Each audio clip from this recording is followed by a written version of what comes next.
Another episode of Just Between Sisters. Welcome, ladies.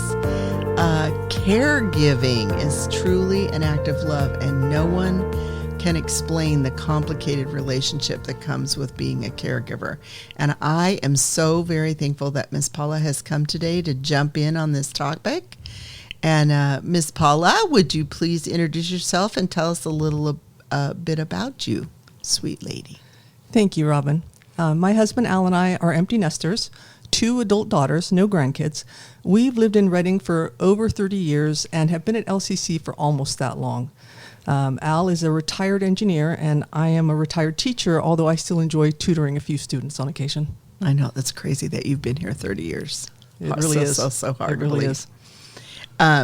Which is fun because the church you went to prior to that was it the one right before us, that Fortuna?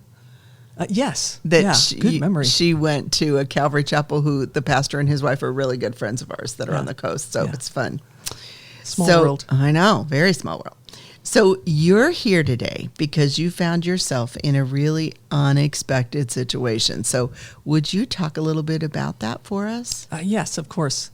Initially, my father passed away in 2021, and my siblings and I realized at that point we had not realized that she was in worse health than we knew. Your mama. Yeah. We worried about her being alone, about the beginnings of dementia affected her judgment. My brother was still living in the home, but he worked full time. I would drive down to San Jose every 2 weeks for a couple of nights to give my brother and sister a break. That was after the first 2 months, I think I spent about 2/3 of my time in San Jose. Right. So the first couple months I was down there quite a bit. But eventually we kind of figured things out, and I just came down every couple of weeks to give them a break.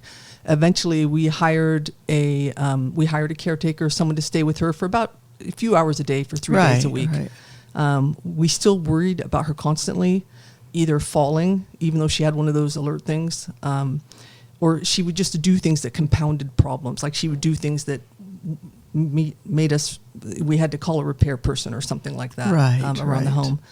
I worried about my siblings' stress levels. I worried about my sister having a heart attack more than my mom almost, because they were pretty much at her beck and call being in town. Right. That's crazy. So what were your initial fears? You said some of them. Yeah, initial fears were just that we can't do it. We're going to crash and burn. Dad had died unexpectedly. We had a hard time finding needed papers and figuring out what mom needed. I always like to say that the 3 of us siblings together almost made one competent caregiver. I remember thinking that if God didn't show up, we were toast. Yeah, for sure. And how did God meet you in those fears? He gave me just what I needed for the day. We had my dad had several subscriptions to investment and nutrition websites, and there were a long list of accounts to deal with or to shut down and rooms to clean out. And I would just ask God, what do I do next? And it might just be make a phone call this person and say, hey, we don't need the subscription anymore. It's like I was walking in pitch black, but God would just shine the light on the ground for a foot or 2 in front of me. So I could just see where the next step went. Well, Paula, that's amazing. Yeah. That's just what we need for sure. So now that you've done some caretaking of your mom, things got a little more interesting, but that was at a distance. I mean, you were going down there, but you also could leave. Right, exactly. So how different was it when it was your spouse and first, and secondly, it was a 24-hour-a-day job? Wow, that was a whole different ballgame. I worried about mom constantly, but when Al had his first stroke, I just figured my siblings would have to take care of my mom with God's help because I couldn't. Thankfully, that was right after we had hired the caregiver to stay with her 3 hours a day. So there was a little bit of, there was someone to take her to appointments. But I'd gone from worrying about mom constantly to hardly even thinking about her because I was so too worried about Al. We had been out of town. It was our first night on vacation. It was 2 weeks after he retired. And he had a sudden onset headache, and it ended up being a burst aneurysm. They flew him from the local hospital to Spokane, Washington, which was the nearest stroke center, about midnight. I got about 3 hours sleep. I packed everything up in the morning and drove the 2 hours there, and I got there right before he went into surgery. It's crazy, girl. And where did you find the strength that you needed, emotionally and physically? Because really, you were by yourself there. Yes. I mean, you had relatives kind of close. to Yes. where you were? No, that the was hospital. That was in Spokane. We were Okay, okay. alone up there. I was blessed with a parade of visitors. That same evening, I arrived that morning, and that evening, Jack and Debbie Beebe, the former pastors, here and women's ministry leader, they were on their way to Idaho, and they stopped by and took me out to dinner, and that was the nicest thing that had happened to me since we'd left home. Several couples from church visited us. They were driving. They weren't the only ones. Other couples that were like driving through on the way to Idaho or Montana, they'd stop and visit.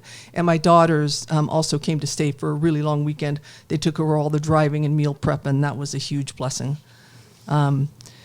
That initial stroke merely had to be coiled, and Al had to rest in ICU for 2 weeks because they wanted to watch for vasospasm, which I guess is they wanted to make sure the veins were behaving. I found a Verbo, and I took lots of walks, and I found a beautiful park to visit when I wasn't at the hospital. After 2 weeks, he was released, and I was so glad to finally be going home. I mean, I felt like we were being let out of prison, being able to leave the hospital. I bet he did too. Yeah, I'm sure he did. His back hurt just from being in a bed or a chair the whole time. Very uncomfortable. Yeah. The physical therapist would come and just walk him around the room just to stretch everything. We spent the night in Eugene on the way home, and the next day I couldn't wake him up. I figured he's tired, he's been through so much, he needs to rest. I went to reserve the room for another night, and when I returned, he had rolled onto the floor and one of his arms was kind of floppy. So that's when I called 911. And by God's grace, coincidence, we were only 5 minutes from the nearest hospital. That was the local stroke center. He had a large brain bleed that they later guessed, they think it resulted from the Plavix they gave him from the coiling. It was a blood thinner, and they think he was a super responder. They had to remove a piece of his skull to relieve pressure. He was in the hospital for 10 days and rehab for 2.5 more weeks. And the first few days, I'd say Romans 8 was my lifeline, the whole chapter. I just had to learn to trust God with the future. I remember him asking me, do you trust me with the future? And I said, yeah, I trust you with the future, and it's okay if I don't know what that future is. He had to wear a little football helmet, a little plastic football helmet, because he had a piece of his skull missing whenever he was out of bed. And then finally, 6 weeks after the initial stroke, we were able to come home. Yeah. That's crazy. Okay, remind us more about maybe what Romans 8 is about. Like what? Well, it starts off with there's no condemnation, but the main verse was he works everything together for good. I learned that the Spirit helps us in our weakness. And this is the first time I realized this. The Spirit helps us in our weakness and helps us with what we ought to pray. And then later in the same chapter, it says Jesus is also interceding for us. And then he works, he's the idea that he works everything for good, and how is he not? He gave us his own son. How is he not going to give us everything? And that just mainly that there's nothing in heaven or on earth that can separate us from his love, no matter what the local circumstances look like. And Paula, I cannot imagine. I can't imagine what you went through. I can't imagine what a comfort that was, but I think about the fact that we could have that comfort every single day, because absolutely that passage, that chapter just doesn't apply to Paula and Al when they were in a traumatic situation, right? It's for every one of us every single day. No, that's where I go when life is really hard. Yeah. So girls, get your Bibles out and read that Romans 8. So how did you balance, and this is more caregiving and relationship driven, how did you balance having to tell Al what to do? And is there a way to give those who care for others, is there a way to help them to make some choices and decisions for themselves? Like, how were you able, because he probably felt completely out of control, right? Sure. And you had to control most things, sure, right? Because he wasn't in a state to be able to do for himself. But is there a way that you can help caregivers understand that there's things that maybe they can help the one they're caring for make some choices for themselves, so they feel like they have some measure of control in their life? Well, I think you hit on it. It's exactly that, just giving them choices when you can. There was a lot of prayer. I remember, and one thing I really appreciated about the church body here, I remember feeling like God told me, you don't have to, because I didn't know, what do I pray? And I remember him telling me, you can just rest on everybody else's prayers. So I didn't worry too much about it. Al was so tired at first that just getting through the day was the main challenge. just getting up, because he had a piece of his skull missing, the pressure lack of equilibrium, he would have a splitting headache just getting up from sitting. I worried about him trying to walk. I was afraid he'd try to walk without the walker. I was afraid he'd try to walk without help, so I rarely let him out of my sight. He had been through so much that I fixed whatever he wanted. I'd say, "What do you want to eat?" And if he wanted me to drive and get it, I'd call DoorDash. So I just, whatever he wanted, that's where you choose whatever you want to eat, because he'd lost a lot of weight in rehab. Often he wasn't hungry. After we drove back to Oregon, after we were home for a month, we drove back to Oregon a month later, and they put the piece of the skull back in, and he started to improve a lot more. And I started letting him use the bathroom in private while I stood outside praying the whole time. He was actually pretty receptive to directions. I think there are many people who have had it harder than me, because he was just too tired to care. Right. He was just so tired. Right. So he really didn't put up too much of a fight, except he wanted to use the bathroom by himself. But I think, like you said, looking at like those simple things, like, what would you like to eat? Gives them a little, instead of you're eating this, things like that. Except for the fact that if they're on a diet, they can't eat certain things or whatever, but just choosing those things that they can make choices from themselves, I'm sure gives them a little dignity too. So that was the whole thing with the bathroom. It's like the poor man, he needs some dignity. Right. So, right. Yeah. How does it change your relationship, and are you able to find your way back to the relationship you had before, or is it going to be forever different? It's definitely different, but I think in a good way. I have a lifelong habit of rarely saying what I really think, because I just want to keep the peace at all costs. Right. But when his health would not allow him to speak for himself, I learned to advocate for him ferociously. He was having a hard time sleeping, and I remember banging down the doctor's door to get a sleep study for him. They were always booked out, and I'm like, "You don't understand. He's recovering from brain surgery. He has to be able to sleep." And they squeezed me in the Saturday after Thanksgiving. They got him in so that he could get a sleep study, and he ended up needing a different machine. But I just kept saying, he's recovering from brain surgery. It's like, he's got to get in there. But I just wouldn't give up. I just advocated for him constantly. I learned to speak up for myself a little bit more, and I still do that. I'm better at speaking up for myself than I used to be. So that part of the new normal was a good thing. Sure, absolutely. So many of us don't like new normals, do we? I know I don't. But what would you say is one praiseworthy thing about your new normal? I learned to just take it one day at a time. I remember the whole time we were in the hospitals, I really wasn't thinking about the next week. I learned that thinking about the next week, there was just no point, because I didn't know what the next week would look like. It was enough to just get through 24 hours, to get through from waking up to bedtime. And I was surprised by another aspect, a pleasant surprise. We had several long drives between here and Eugene, between surgeries. Like, we went up for, we were there when he first needed the surgery, then we came home, then we went back for another surgery. And I had learned in rehab how to help him move safely. He had to wear a belt, and you help him keep his balance and use the walker, occasionally a wheelchair. And I think it's really easy to feel sympathy if you see a family with a disabled family member. But when I was helping him in and out of the car at rest stops, like when we were on the long trip and we did a rest stop, and I'd like, okay, wait here, I got to go scout out the handicapped restrooms. I felt like it was such a privilege to help him. I remember feeling really honored that I can't believe I get to be his caregiver. I remember one time usually I could find the individual, bathroom for a handicapped person, and we could both go in. I remember one time he wanted me to wait outside, and it was all I could do not to practically bang down the door, because I was so worried about him falling.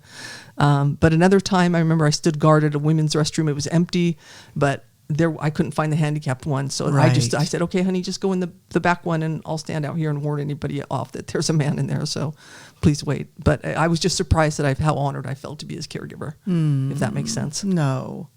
And I think that's something the Lord, puts in your heart too, when you ask him, because I'm sure there was days of frustration and fear and heartache and all the things, and exhaustion. Yeah. You had to have been exhausted as well as he, because I can't imagine you probably slept with one eye open. Not even knowing it, just to make sure that he was okay. Yeah. Gosh, Paula. It did give you a lot of time together too. Yes, it did. I'm sure in his new capacity, as far as like being a retired man now he's no longer a retired man, but he was a retired man then. Yeah. But you got to have some, A lot of quality A lot time of quality together. time Yeah. together. Yeah. That was And a blessing. That's good for a relationship. Is there a verse, you shared the passage Romans 8, but is there a verse that has driven you on this journey? That would be Romans 8:28, and we know that in all things God works for the good of those who love him, who have been called according to his purpose. Pretty much that entire chapter, I was reminded that, I think I mentioned this before, I was reminded that the Spirit helps us in our weakness, that Jesus himself is interceding for us, and that nothing in heaven or on earth can separate us from his love. Yeah, so good. Can you name some things that caregivers can maybe do to lighten their own loads and strengthen the relationship with their loved one? Don't sweat the small stuff. I mean, I just was focused on taking care of him. The whole house was set up that, I had to get everything out of the way. Any rugs he might slip on, just made sure there was a clear path from the recliner where he would sit to back to the back bathroom. Just make sure there was nothing in the way. And also just be sure to take care of yourself. I lost count of how many brain surgeons told me, take care of yourself, take care of yourself, Right. take care of yourself. I made sure I got regular walks or runs, and even found a gym near the hospital when he was in the hospital. And rule number 1, ask for help. I've never been good at that myself. I like to do it myself. Even as a little kid, my parents said that when I was like when I was learning to tie my shoes, I'd say, no, do it myself. Yeah. So, but I've always been that way. But that went right out the window. When people would say, when women, in women's ministry or any of my friends would say, what can I do? It's like, oh, you can dust my house. You can clean the bathroom. I mean, I was not shy about saying I could do Yeah. this. And I was blessed with a lot of helpers. I had one dear friend even help me redecorate the walls in the family room. She said, what can I do? And it's like, you know what? I can clean myself when I have time, but I'm not an interior decorator. So she helped me rearrange the wall hangings. That was we'd been meaning to do it for about a year. We'd never gotten around to it. I thought, I'll make this room look better that we're spending so much time in. Yeah, Does that make for sense? sure. Yeah, no. Yeah. Yeah, those are all good things that can even be cheer you up a little bit. Yeah, absolutely. When you're in a hard and difficult place. And take advantage of friends you have with specialties. I had 2 friends who were nurses, and occasionally they would come over and they'd just sit with him. I thought about calling, because I knew the women in my Bible study. I know every single one of them would Right, volunteer to sit with him, but I right. thought it was really better to have someone with some health background. Training, yeah. Yeah, and so they could sit with him, and I would just go for a walk or run errands. And I found that taking care of him helped to strengthen our relationship. I really can't explain it. I feel like I had it easier than a lot of people because he was a relatively easy patient. He was an easier patient than my mom had been, for example.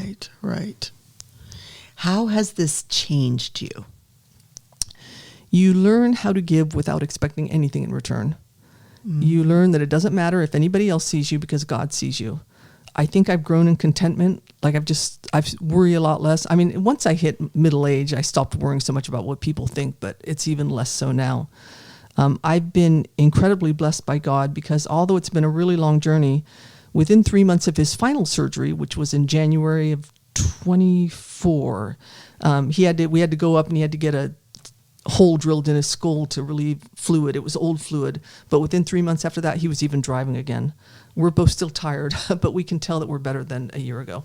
Yeah, it's crazy. In case those of you listening don't know, Al plays on the worship team, and he's up there playing like a crazy man. So he is restored. God has truly healed him. We feel really blessed by the church.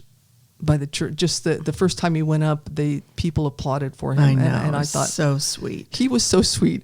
He said, well, I'm sorry they were applauding for me. They really should have been applauding for you. I thought that was so sweet of him to Which say is that. true. Yeah.